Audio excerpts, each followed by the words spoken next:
신약성경 176쪽쯤에 있습니다. 요한복음 17장 8절에서 19절의 말씀을 받들어 읽겠습니다. 나는 아버지께서 내게 주신 말씀들을 그들에게 주었사오며 그들은 이것을 받고 내가 아버지께로부터 나온 줄을 참으로 아오며 아버지께서 나를 보내신 줄도 믿었사옵나이다. 내가 그들을 위하여 비옵나니 내가 비옵는 것은 세상을 위함이 아니요 내게 주신 자들을 위함이니이다. 그들은 아버지의 것이로소이다. 내 것은 다 아버지의 것이요 아버지의 것은 내 것이온데 내가 그들로 말미암아 영광을 받았나이다.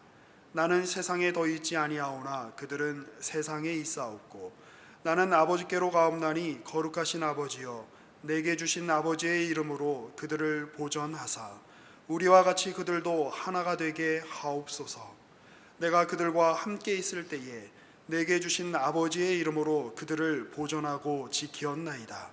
그 중에 하나도 멸망하지 않고 다만 멸망의 자식뿐이오니 이는 성경을 응하게 함이니이다. 지금 내가 아버지께로 가오니 내가 세상에서 이 말을 하옵는 것은 그들로 내 기쁨을 그들 안에 충만히 가지게 하려 함이니이다. 내가 아버지의 말씀을 그들에게 주었사오매 세상이 그들을 미워하였사오니 이는 내가 세상에 속하지 아니함 같이 그들도 세상에 속하지 아니함으로 인함이니이다. 내가 비옵는 것은 그들을 세상에서 데려가시기를 위함이 아니요 다만 악에 빠지지 않게 보존하시기를 위함이니이다. 내가 세상에 속하지 아니함 같이 그들도 세상에 속하지 아니하여 싸움나이다. 그들을 진리로 거룩하게 하옵소서. 아버지의 말씀은 진리니이다. 아버지께서 나를 세상에 보내신 것 같이 나도 그들을 세상에 보내었고 또 그들을 위하여 내가 나를 거룩하게 하오니 이는 그들도 진리로 거룩함을 얻게 하려 함이니이다. 아멘. 요한복음 17장은 보통 예수님이 이제 돌아가시기 직전에 마지막 만찬석상에서 행하신 기도로, 특별히 대제사장적 기도로 하신 기도다, 이렇게 우리가 요한복음 17장을 특별하게 기억하고 있습니다. 여기에는 아주 중요한 내용이 오늘 본문에 3개가 나오는데 17장 전체가 그렇습니다마는 하나님의 거룩하심, 그리고 하나님께서 예수님과 친밀하게 연합되었고 또 그를 보내신 것 같이 우리가 성부, 성자, 성령의 연합에 부름받고 있으며 그렇게 성부 하나님이 성자 예수님을 보낸 것 같이 예수님께서 우리를 세상으로 보낸다 하는 3가지 주제가 아주 긴밀하게 연결되어 있습니다. 거룩함은 오늘 본문에도 시작이 이렇게 나옵니다. 11절 보시면 나는 세상에 더 있지 아니하오나 그들은 세상에 있사옵고 나는 아버지께로 가옵나니 거룩하신 아버지여 내게 주신 아버지 이름으로 그들을 보존하사 우리와 같이 그들도 하나가 되게 하옵소서. 거룩하신 아버지요. 여기서 거룩하심을 언급하는 것은 우리를 부르기 위해서입니다. 거룩하신 아버지요, 저들도 우리와 하나가 되게 하옵소서라고 연합을 이제 요청하면서 또는 아버지의 뜻을 드러내면서 거룩함을 이제 시작을 합니다. 그것은 나중에 우리를 보내는 때에도 언급이 됩니다. 17절 그들을 진리로 거룩하게 하옵소서. 아버지의 말씀은 진리이니이다. 아버지께서 나를 세상에 보내신 것 같이 나도 그들을 세상에 보내었고 또 그들을 위하여 내가 나를 거룩하게 하오니 이는 그들도 진리로 거룩함을 얻게 하려 함이니이다. 그러니까 보내시는 이가 거룩한 것 같이 우리도 우리의 보냄을 받는 일이 거룩한 일이다. 이렇게 얘기하죠. 우리가 거룩을 생각하면 제일 먼저 떠오르는 개념이 이해가 구별됨이죠. 거룩하다 그러면 세상과 구별되어 있다. 초월적이다 하는 뜻입니다. 이때 초월은 도덕성에 있어서 도덕을 넘어서는 더 완벽함,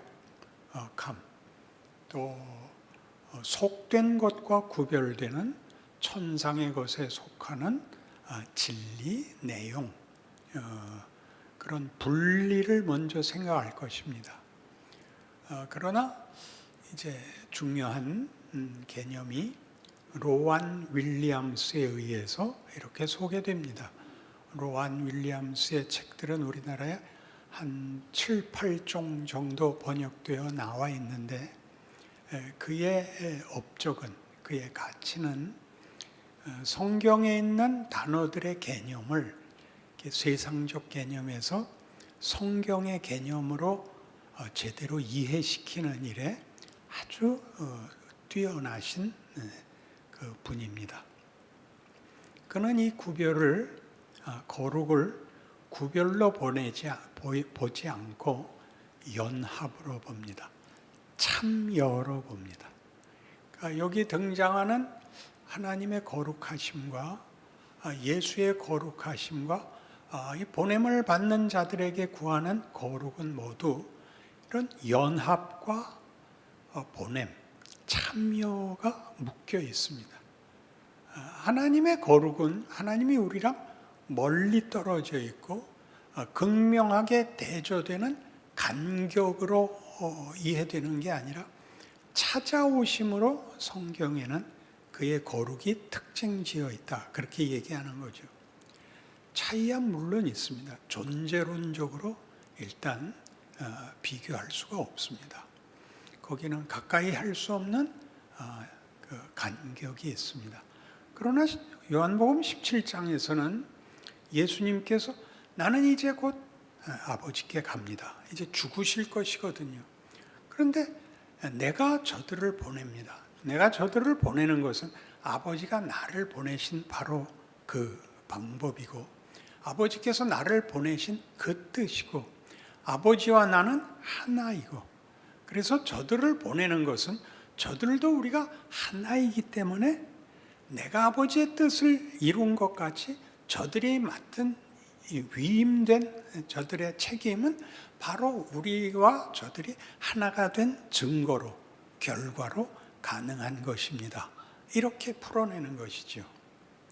그러니까 우리는 신앙이 거룩하고 완벽한 것을 구하는 것과 그래서 책임과 임무로 이렇게 구별되이 생각하는 것과 달리 우리가 가진 이 세상에서의 남은 생애는 예수님의 성육신처럼 그때 그는 아버지를 드러내고 아버지의 뜻을 행하러 왔고 그것이 말하자면 아버지의 뜻인 거룩한 뜻이라는 것을 우리에게 연결시켜 주셔서 우리의 생애와 우리의 존재가 이런 일을 하는 것이 하나님과 연합되었기 때문에 가능한 일이며 그리고 아버지께서 기꺼이 기쁘심으로 그의 아들을 보내어 영광을 받으신 것 같이 우리가 받은 위임은 아버지의 영광이요 우리의 영광이다.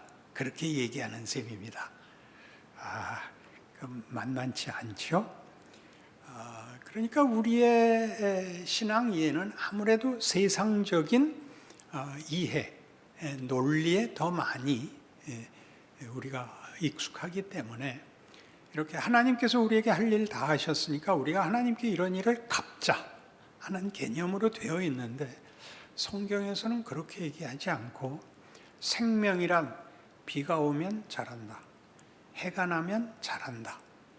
씨를 심으면 싹이 난다 하는 식으로 유기적인 관계와 유기적인 질서를 우리에게 가르치는 셈입니다.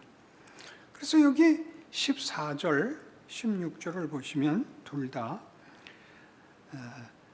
14절부터 보죠. 내가 아버지의 말씀을 그들에게 주어 싸움에 세상이 그들을 미워하여 싸우니 이는 내가 세상에 속하지 아니함 같이 그들도 세상에 속하지 아니함을 인함이니이다. 그들은 세상에 속하지 않았습니다. 그래서 그들은 거룩해야 합니다. 여러분, 우리는 세속에서 구별되는, 죄와 구별되는 이런 생각을 우선적으로 할 수밖에 없죠. 16절 내가 세상에 속하지 아니함 같이 그들도 세상에 속하지 아니하여 싸움나이다. 그럼 예수님이 세상과 구별되면 그의 성육신은 뭐란 말이냐?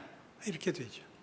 그는 세상에 오셨고 죄인을 구하러 오셨고 죄인 취급을 받으신, 우리가 지금 로안 윌리엄스에 의해서 도움을 받은 이 개념, 거룩은 하나님의 참여다, 찾아오심이다, 동일시하심이다 라는 그런 개념에서 보자면 이런 일들이 세상에 속하지 아니었다는 건 단순히 성속을 구별하여 거룩함을 이런 반대급부로 생각하는 대조와 달리 훨씬 적극적인 의미에서 하나님이 그 아들을 보내신 것 같이 우리들을 보내심에 우리가 세상 안에서 성자 예수님의 역할을 잇고 그 지위를 성삼위 하나님의 교제와 연합의 지위로서 그런 대접을 받고 있다라고 생각한다면 우리가 세상에 들어갔을 때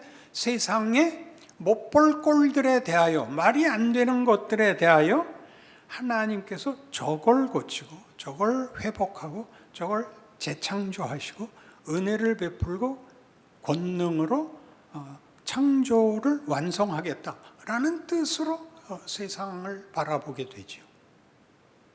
그렇죠? 여러분 보고 늘 웃으라는 얘기도 아니고 늘 낙관적으로 생각하라는 얘기도 아니고 그런 식의 어떤 처세술같이 기술적 어떤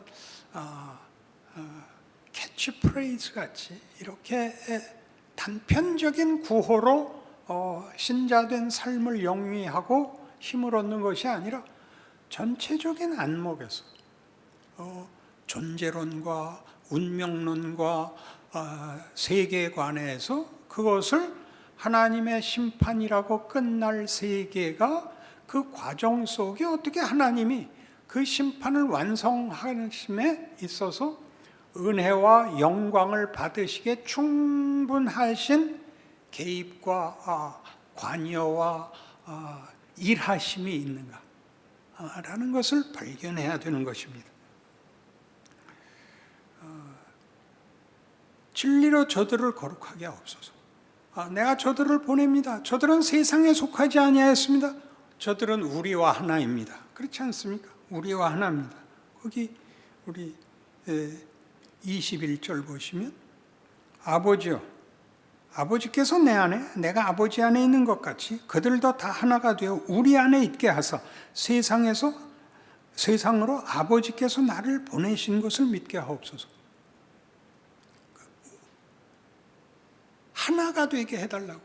그 하나됨이 아버지와 아들의 연합이 그 아들을 보냄으로써 이 세상을 하나님과 화목하고 하나님 안에 묶으시는 하나님의 사랑과 영광과 기쁨의 삼위 하나님의 연합과 기쁨과 교제를 우리를 품는 것으로 확대하고 계시다는, 그것이 말하자면 창조고 그게 말하자면 재창조고 그게 말하자면 종말이라고 그렇게 얘기하는 것이죠.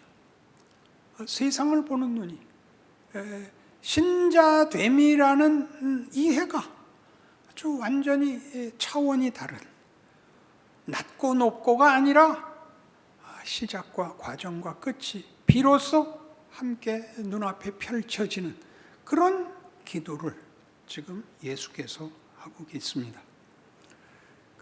우리가 삼위일체라는 말을 자주 듣지만 우리로서는 어떻게 성부 하나님과 성자 하나님과 성령 하나님이 동등하시면서 하나인가 하는 문제에 많은 신학자들도 어려움을 겪고 있고 우리 신자들에게도 만만치 않은 이해인데 그저 모르겠다로 넘어가죠. 뭐 하여튼 끝까지 알 필요 없다 이렇게 되는데, 성경이 하고 싶은 얘기는 이겁니다.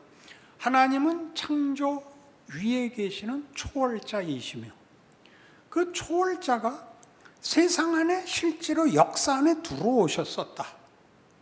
성자 하나님.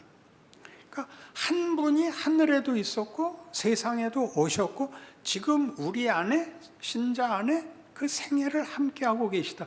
이 셋을 한 분이 하셨다가 아니고 이분이 각각 독립된 존재더라 라는 것입니다.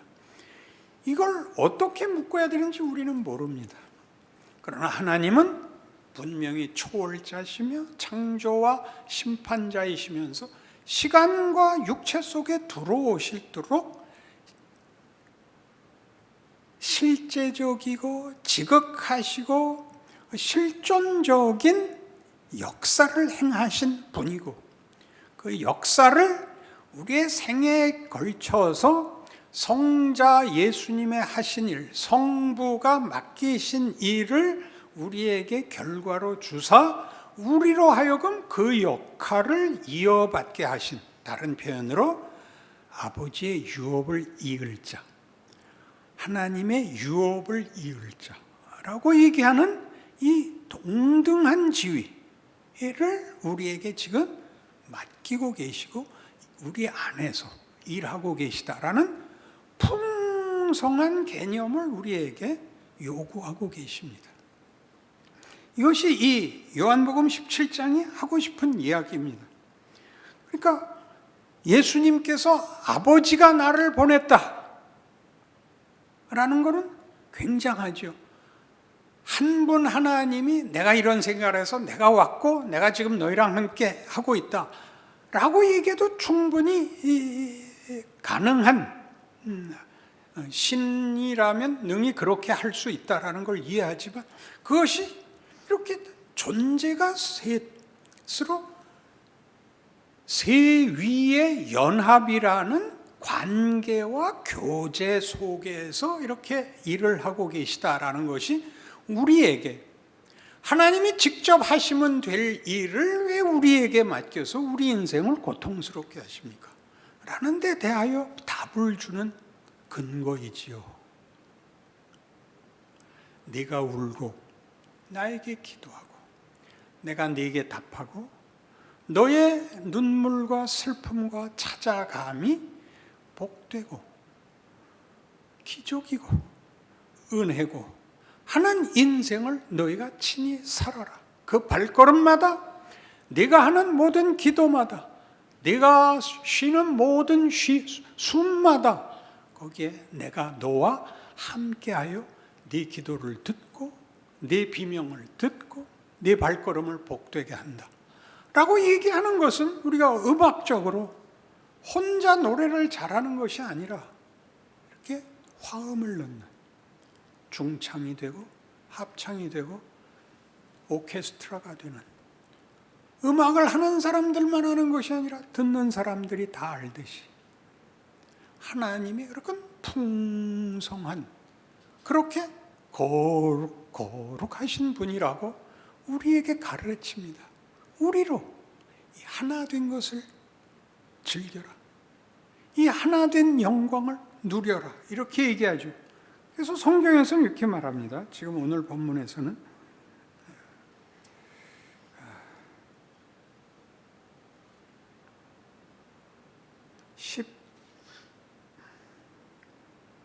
드디어 안 보이기 시작했습니다.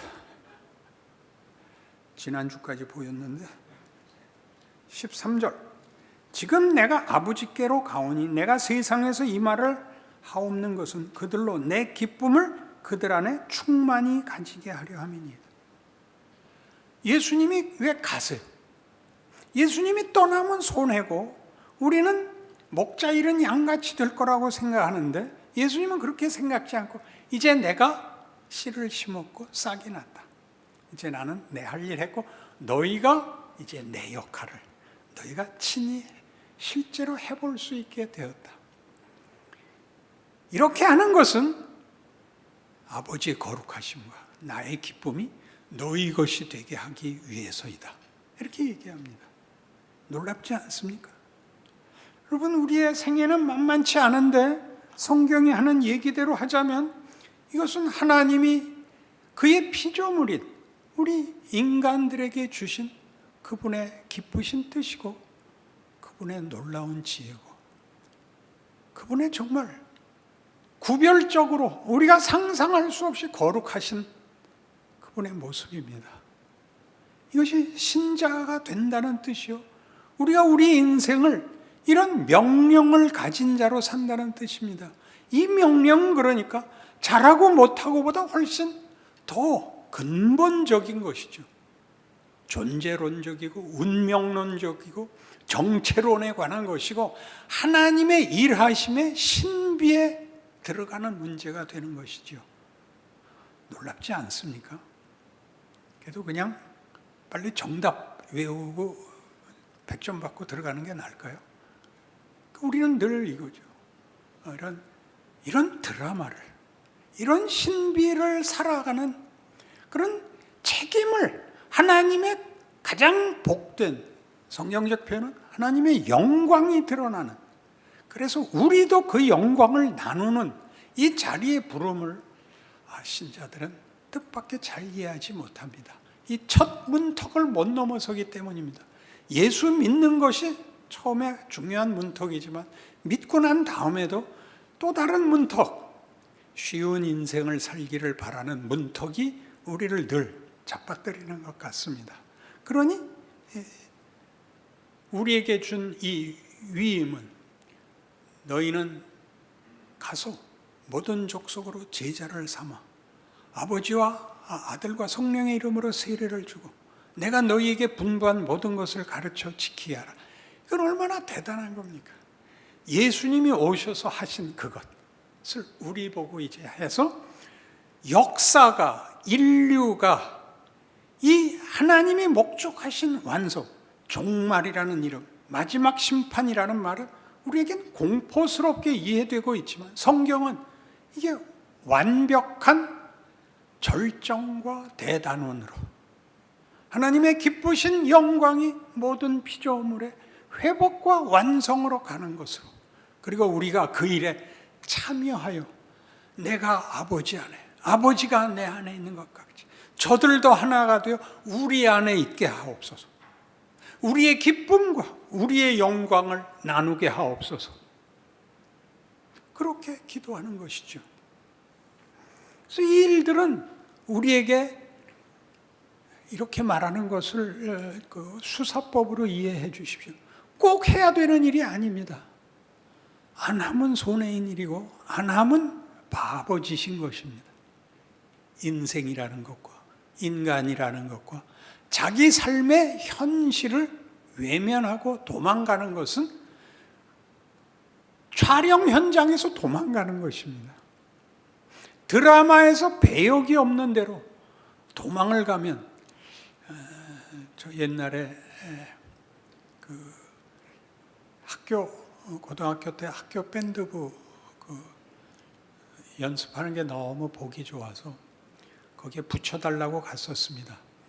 저는 음정과 박자가 틀리는 사람이라서 그 반장이 저를 테스트해 보더니 바리톤이라는 악기를 줬어요. 그럼 매우 고운 소리가 나는 현악의 첼로 악보를 받는 관악에서 그런 아름다운 소리를 내는데 대신에 소리가 작습니다. 그래서 꿍꽝거리는 브라스 밴드에서는 아무렇게 불어도 괜찮은 악기입니다. 틀려도 괜찮은 악기, 그걸 줬죠. 그래서 주로 주전자를 맡았습니다. 물도 오고 가는 거예요. 그걸로도 행복했습니다. 음악 속에 있다는 것.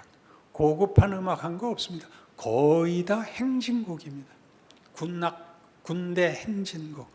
꿍꽝거리는 4분의 4박자 워카 그 소리 나는 그런 닻을 올리며 또 해병대 행진곡 이런 거친 음악들만 했지만 함께 하는 것을 제가 그때 기쁨을 알았던 것 같습니다. 그런 기쁨을 넘어서는 역사적 대표적인 증거가 이제 나폴레옹 군대에 생깁니다.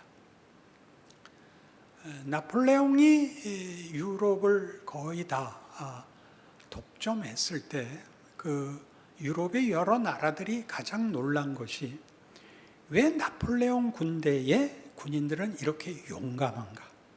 그것이 큰 의문점이었다고 합니다. 그때까지만 해도 중세를 이어오면서 근대로 이르는 막바지에 서구는 귀족과 일반 민간으로 이등분되어 있었죠. 그래서 귀족은 상류 사회를, 지배층을, 또 일반 백성들은 하류층, 노동계급과 피지배층이 되었습니다. 그래서 군대도 귀족 자손이 가면 장교고 시작부터 일반 백성들이 가면 사병인 것입니다. 그래서 전쟁 중에 특별한 공훈을 세워도 귀족은 제대로 된 포상을 받아서 진급하고 사병은 진급이 장교가 될 수 없었답니다. 그때 나폴레옹이 자기 군에서는 사병이 공훈을 세우면 장교로 진급을 시켰답니다. 거기에 사병들의 사기가 진작됐다는 것이죠. 우리도 하면 대접을 받는다. 이것이 나폴레옹 군대를 다르게 만들었답니다. 우리도 가치가 있다. 우리도 제대로 된 보상을 받을 수 있다. 이게 그토록 나폴레옹 군대를 용감하게 했답니다. 여러분들도 아실 만한 두 척탄병, 이 몸 죽은 자리에서도 장검 짚고 일어나 황제를 따르려 한다 라는 놀라운 헌신을 그 노래 가사로 담고 있습니다. 우리 신자들은 목숨을 걸거라는 것이 치열함이 진정한 가치와 개념을 대신해 버렸습니다. 그러니까 이렇게 이것도 지나간 시대의 것이지만 조금 확인해야 될 것이 금식, 철야 같은 진정성을 우리가 충분히 납득하지만 그런 그냥 명분이고 하나의 구호이지 내용 자체로는 없고 어떻게 할 수 없는 몸부림만 칠 수밖에 없는 것으로 우리를 모호하게 만들어서 정작 내용을 써야 할 때는 무엇을 어떻게 해야 될지 그때까지 우리는 좀 잘 소개받지 못했습니다. 이제 요한복음 17장에 바로 이 설명이 나오는 것이죠. 나폴레옹 군대가 그랬던 것처럼 우리의 생애는 하나님이 그 거룩하신 뜻을, 그 높고 놀라운 그분의 창조와 은혜와 권능과 기적과 기쁨과 영광을 우리와 함께 나누자고 하십니다. 그 자리에 부르셨고 그 일에 부르시며 그 역할을 우리에게 허락하십니다. 이 인생을 살아내신다면 여러분에게 고단한 인생이 우리가 알고 있던 이해로는 이해되지 않았던 모순들이, 원망들이 풀리고 여러분 마음에 기쁜 순종과 기대가 여러분의 존재와 삶과 이해와 인내와 기쁨을 아무도 뺏을 수 없다는 그런 자신과 순종 속에서 살아내게 하실 줄로 믿습니다. 기도하십시다. 하나님 아버지, 우리를 귀히 여기시며 우리에게 하나님을 아버지라 부르라 하시고 우리를 내 자녀라 하시고 내가 어찌 너희를 잊겠느냐, 내가 내 아들을 주어 부른 너희가 어찌 세상의 무엇으로 너희들과 나를 가를 수 있겠느냐? 너희의 인생과 운명이 어찌 호락호락 쉽게 포기되겠느냐? 너희는 내 의지와 기쁨과 내 소망이니라 하는 말씀 안에 오늘 섰습니다. 그러니 이 자리로부터 시작하여 우리의 생애 내내 이 영광과 기쁨과 이 자랑을 누리는 우리의 신앙생활, 하나님의 자녀라는 이름의 정체성을 가지는 명예로운 존재가 되게 하여 주시옵소서. 예수님 이름으로 기도합니다. 아멘.